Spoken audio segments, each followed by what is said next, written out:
What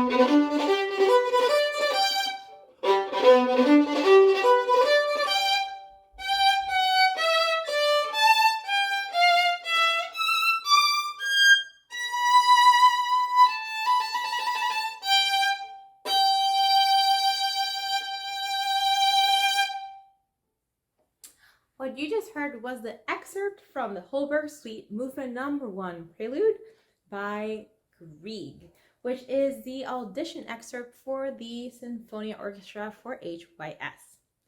Now, it is super important that even before you start studying this excerpt, that you actually take a chance and a look to listen to this excerpt and to the section is right at the end of the prelude, so you can just fast forward towards that section or listen to the entire piece. And you can find some great examples on YouTube and even on Spotify that you can listen to. So make sure you listen to that before you start learning. Now, what we're going to be working on today mostly is going to give you a couple of tips in order for you to learn really well this excerpt. Number one thing that is super important to have for you is that you have a pencil with you so you can write any markings, and very specially that you can pause the video at any time to make your markings. So the first thing that we're going to be talking about is going to be about your bowings. There's several bowings on this piece that are not 100% marked, but are very important for you to make sure that you have. So starting on measure 2, where you're exactly going to start your excerpt, in this page, make sure that you start with a down bow, following along on your letter E, which is going to be your measure 10, in order for you to start all of your 8 notes, 16 notes, it is very important that you start up bows. That way, when you have the forzando quarter note G later on, you play it down bow. So you're going to have an up bow on measure 10, an up bow again on the G 8th note on measure 12, and also you're going to have I personally like to start up bow on measure 14 on that G. It's a little bit more challenging, but it's going to be nice and powerful for the rest of your piece. And at the end of measure 18, just because it's a whole note, plus you also have a fermata right on top of it, a lot of conductors that I've played this under really like to break 2 bows at a time, just to make the effect more dramatic if you have a fortissimo and a forzando at the same time. Now, besides that, let's talk a little bit about rhythms. It's super important that as you're practicing this piece, that you actually have the chance to set a metronome. And when you're practicing it very, very slowly, that you take the time to actually play it with an 8th note click. So when I first started learning this excerpt, the first thing I did is I placed my metronome at a slower tempo. So I started around 70. And that way, I could actually feel the 8th note click, especially for those triplet 16 notes that you have on your measure 3.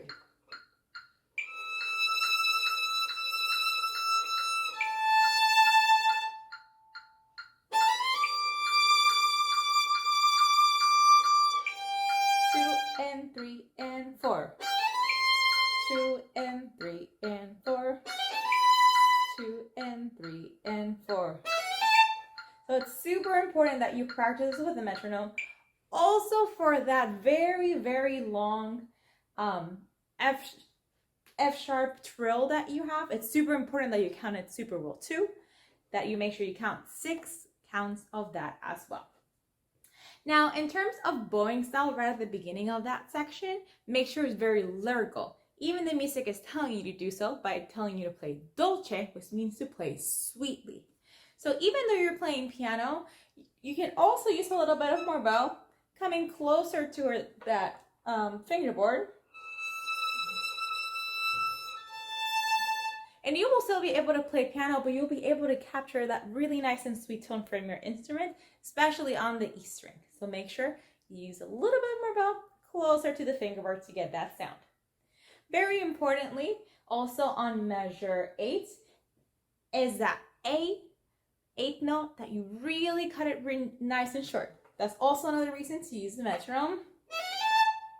Super important that we don't hold it, because it is a lot different than what we had just done a couple of measures ago. Now, in terms of the trill, the music is written that you can do 4 beats and then you get to an up bow. I personally like 3 and 3. When you play with an orchestra this section, you tend to do different bowings just so it doesn't sound everyone cutting at the same time after changing the bow. So you can do 1, 2, 3, 1, 2, 3, or 1, 2, 3, 4, 1, 2. The most important thing is that you have enough bow, especially for the up bow, to hear that E F sharp and a G down bow. Nice and quick, nice and forte with that crescendo molto. So if you have not seen yet that crescendo molto, make sure you write that down in your music to get that nice and strong, because you're going from piano on measure 6 to all of a sudden a forte on measure 10 is super important. Now, after that, you also have a nice and big crescendo. So as you're playing your 8 notes and 16 notes, that G is short, but it has a forzando written on it. So you make sure that you add a weight on your bow so you have that small attack of the sound, which is going to give that forzando. Forzando is not the same as an accent, because an accent, the weight tends to die. For forzando, you want to keep it a little bit more as you play. Because if you play an accent, it would be just like this. Forzando, a little bit more time on the string. So you get a nice and big tone. Same thing would happen again, but we're going from più forte. Più forte means very forte. And you're going to go again up to another forzando.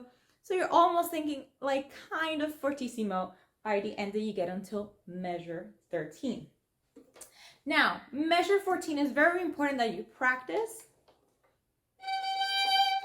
One, your intonation. I honestly like to start in 4th position. Why? Because my pinky is very short and it is not as strong as my other fingers. So this is my personal fingering. I like to start in 4th position, then immediately with the same finger, come down with 3rd finger, and then shift to E, 3rd finger, extend to the 4th, and then go into 2nd position, 3rd finger for the B,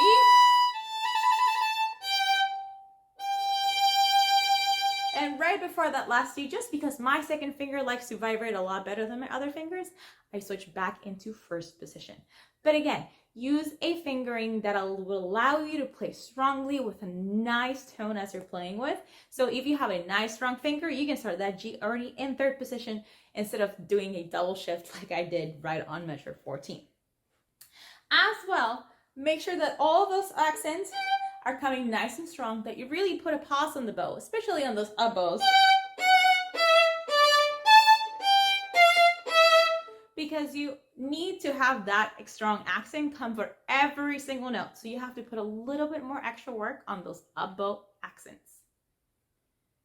Now, since we were talking about fingerings near the end of the piece, I like to have the rule of staying in one string as much as possible. So let's go back again to the beginning of the piece. I like to extend from 4th finger back to 1st and do then the same.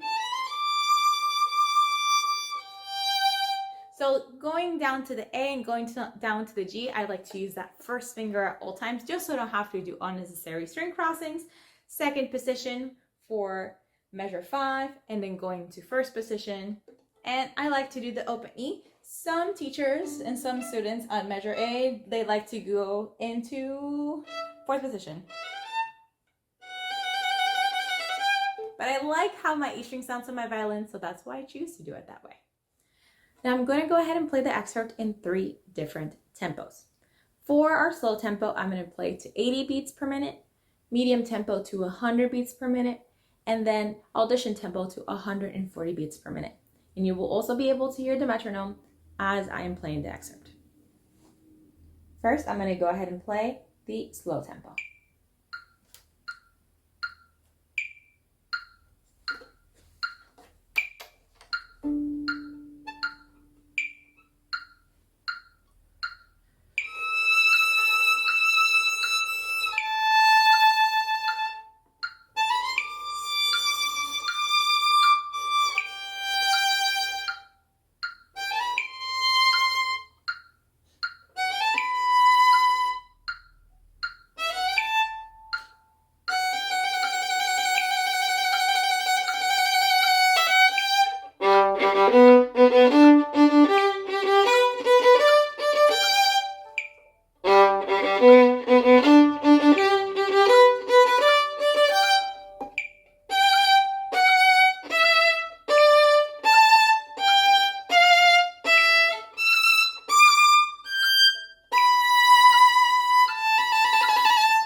medium tempo to 100 beats per minute.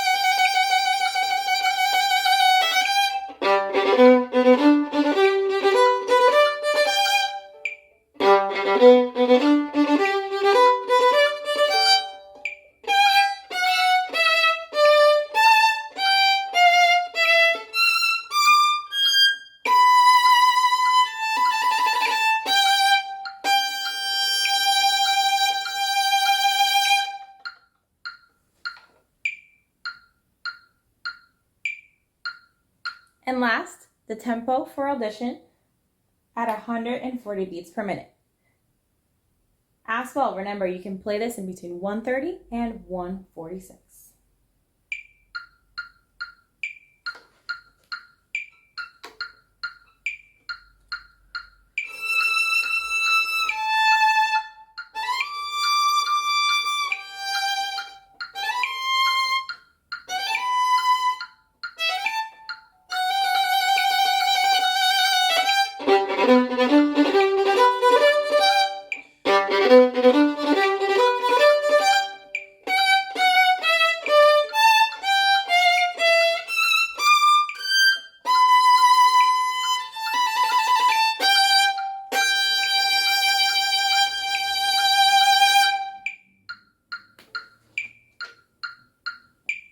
All right, I hope this helped.